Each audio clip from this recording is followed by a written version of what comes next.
Hello everyone, welcome back to your channel, The Ultimate Audiobook. Today we will cover the Indus Civilization. The Indus Civilization represents the first phase of urbanization in India. While the civilization was in its peak, several cultures, namely Mesolithic and Neolithic cultures that we discussed earlier in the chapter, prevailed in other parts of India. Nomenclature, phases and chronology. The civilization that appeared in the northwestern part of India and Pakistan in 3rd millennium BCE is collectively called the Indus Civilization. Since Harappa was the first site to be identified in this civilization, it is also known as Harappan civilization. This civilization did not appear all of a sudden. The beginnings of the Neolithic villages in this region go back to about 7000 BCE at the Neolithic site of Mehergarh. Harappan culture is divided into various phases. Early Harappan 3000 to 2600 BCE, Mature Harappan 2600 to 1900 BCE, Late Harappan 1900 to 1700 BCE. The urban phase was prevalent in the Macho Harappan period and began to decline afterwards.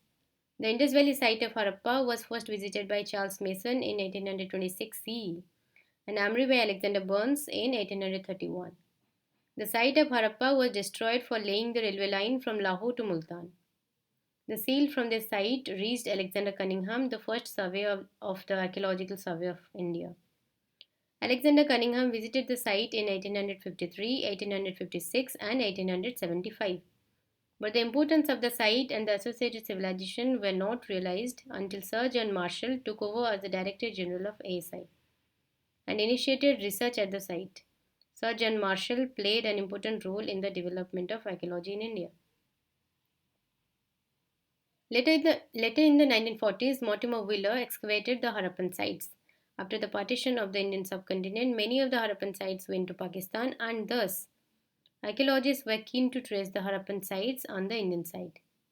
Kalibangan, Lothal, Rakhigadi, and Dholavira are the Indian sites that have been since excavated.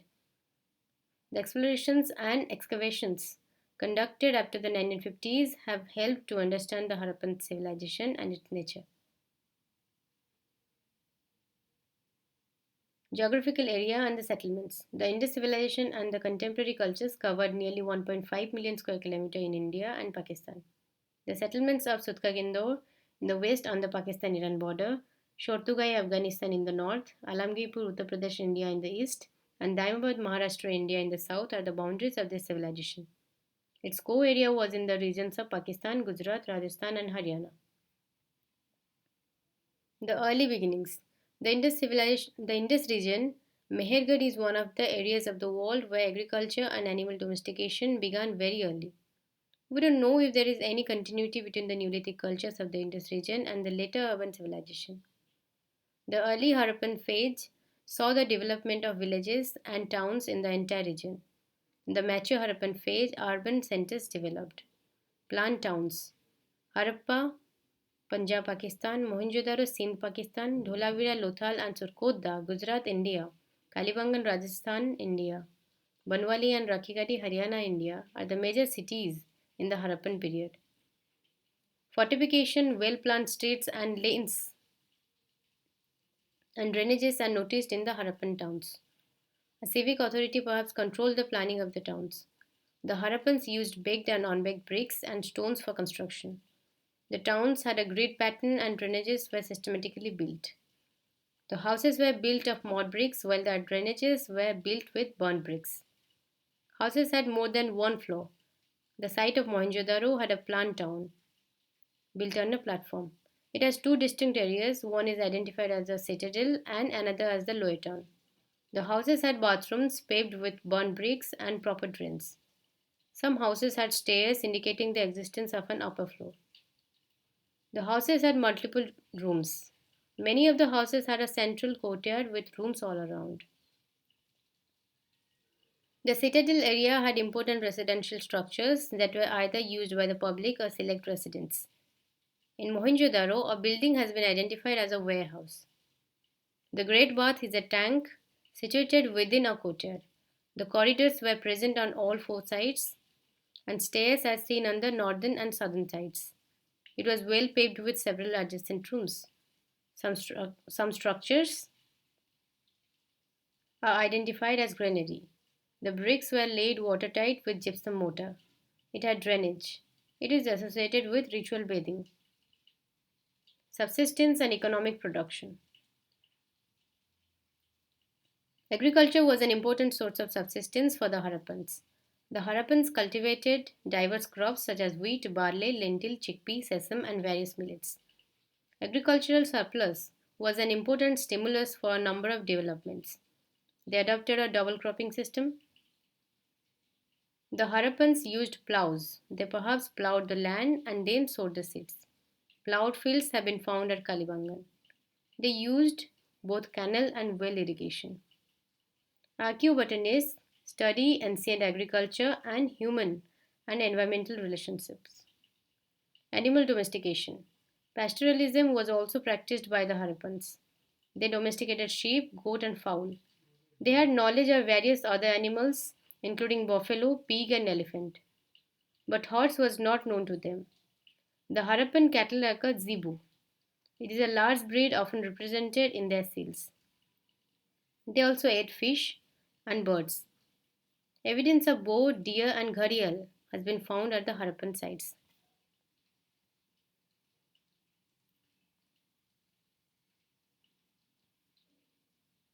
Craft production.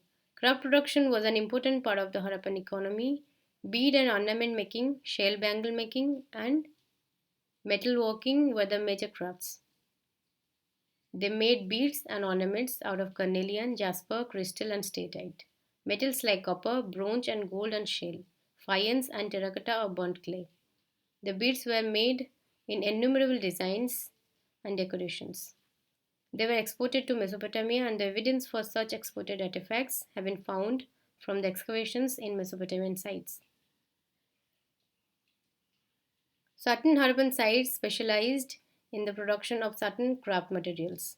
The following table presents the major centers of craft production: shale in Nageshwar and Balakot, lapis lazuli in Shortugai, carnelian in Lothal, steatite in South Rajasthan, copper in Rajasthan and Oman. Pottery. The Harappans used diverse varieties of pottery for daily use.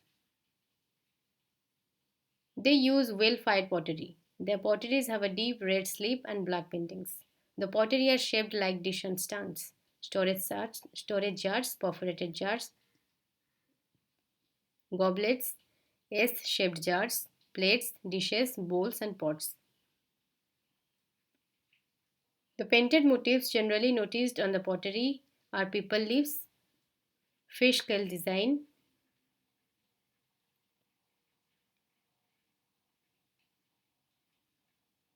intersecting circles, zigzag lines, horizontal bands, and geometrical motifs with floral and funnel patterns. The Harappan pottery is well baked and fine in decorations. Metals, tools, and weapons. The Harappan civilization belongs to the Bronze civilization, and Harappans knew how to make copper and bronze tools. Although they produced bronze implements, they needed various kinds of tools for agriculture and craft production. The Harappans used chart plates, copper objects, and bone and ivory tools. The tools of points, chisels, needles, fish hooks, razors, weighing pans, mirror, and antimony rods were made of copper. The chart blades made out of Rohri chart was used by the Harappans. Their weapons include arrowheads, spearheads, sailed, and axe. They did not have the knowledge of iron. Rohri chart. The chart of fine-grained sedimentary rock was found in the region of Rohri in Pakistan. It was used by the Harappans for making stone blades and tools. Textiles and ornaments. The Harappans wore clothes and used metal and stone ornaments. They had knowledge of cotton and silk. The image identified as a priest is depicted wearing a shawl like cloth with flower decorations. The terracotta images of women are shown wearing different types of ornaments. The image of dancing girl found at Mohenjo-daro is shown wearing bangles in large numbers up to the upper arm. They made carnelian, copper, and gold ornaments. Some of them had etched designs and they exported them to the Mesopotamian world. Faience, stoneware, and shell bangles were also used. The ornaments produced were either sold or exchanged as part of the trade activities. Trade and exchange. One of the sources of Harappan economy was trade and exchange activities. Harappans had close trade contacts with the Mesopotamians and also with various cultures of India. The Harappan seals and materials have been found in the Sumerian sites in Oman, Bahrain, and Iraq and Iran. The cuneiform inscriptions mention the trade contacts between Mesopotamia and Harappans. The mention of Meluha in the cuneiform inscriptions refers to the Indus region. A Harappan jar has been found in Oman. Harappan seals, weights, dice, and beads are found in Mesopotamia. Carnelian, lapis lazuli, copper, gold, and varieties of food were exported to Mesopotamia. Harappans also interacted with various regions of India and acquired raw materials and processed them. Weights and measures. Harappans had developed proper weights and measures. Since they were involved in commercial transactions, they needed standard measures. Cubical chart weights have been unearthed from Harappan sites. The weights exhibit a binary system. The ratio of weight is doubled as 1 is to 2 is to 4 is to 8 is to 16 is to 32. The small weight measures of 16th ratio weighs 13.63 grams. They also used a measuring scale in which 1 inch was around 1.75 centimeter. Weights made of chart were cubical. They used binary numbering system 1, 2, 4, 8, 16, 32, etc. They might have been used for weighing jewelry and metal. Some scholars are of the seals from various media such as statite, copper, terracotta, and ivory are frequently found in the Harappan sites. The Harappan script has not yet been convincingly deciphered. About 5,000 texts have been documented from the Harappan sites. The longest text has about 26 signs. Some scholars are of the view that it is Dravidian. Seals might have been used as an identity marker on the materials that were transported. They might have indicated the ownership. Arts and amusement. The terracotta figurines, the paintings and the pottery, and the bronze images from the Harappan sites suggest the artistic nature of the Harappans. Priest king of statite, dancing girl of copper, both from Mohenjo-daro, and stone sculptures from Harappa, Mohenjo-daro, and Dholavira are the important objects of art. Toy carts, rattles, wheel tops, marbles, and hopscotches exhibit the amusement of the Harappan people. Faith and belief system. The Indus people worshipped nature. They worshipped the people tree. Some of the terracotta figures appear to be mother goddess. 5 altars have been identified at Kalibangan. They buried the dead. Burials were made elaborately and evidence of cremation is also reported. The Harappan burials have pottery, ornaments, jewelry, copper mirrors, and beads. This suggests their belief in an afterlife. Polity. Uniformity in pottery seals, weights, and bricks reveals the existence of a polity. Labor mobilization may also suggest the existence of a political system. Harappa and Mohenjo-daro might have had a city-state like polity. The uniformity in the cultural materials and measurement units point to a central authority during the Harappan times. Authorship and the making of Indian culture. One school of thought argues that the authors of Harappan civilization were speakers of the Dravidian languages. The archaeological evidence shows movement of the Harappans to the east and the south after the decline of their civilization. Some of the Harappan people could have moved into different parts of India. However, only the decipherment of the script would give us a definite answer. Indus civilization and Tamil civilization. The Indus civilization represents the first urbanization of Indian history. The origin and authorship of the Indus civilization are keenly debated historical questions. The Indus script has not yet been conclusively deciphered, and hence the authorship is not certain. The graffiti found on the megalithic burial pots of South India and the place names presented are cited to establish the relationship between Indus and Tamil cultures. The archaeological evidence points to several groups of people living in Tamil Nadu and South India continuously from the Mesolithic period. One cannot rule out the migration of a few groups from the Indus region. More research is necessary before arriving at any definite conclusion. The towns of ancient Tamijhagam, such as Arikamedu, Khijari, Urayur, that flourished, are part of the second urbanization of India, and these towns are quite different from the Indus cities.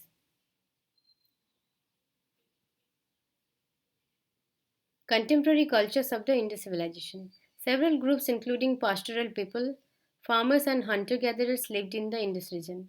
The Indus region had villages and large towns. The population of that time was mixed.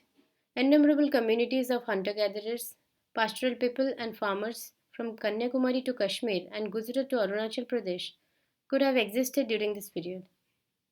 Their history is also equally important, as sorry, as cultural and ecological knowledge of all these groups contributed to Indian culture. While the Indus civilization was flourishing in the northwestern part of India, several cultures were developing in different parts of India. In the southern part of the subcontinent, Kerala and Sri Lanka were given to hunting and gathering.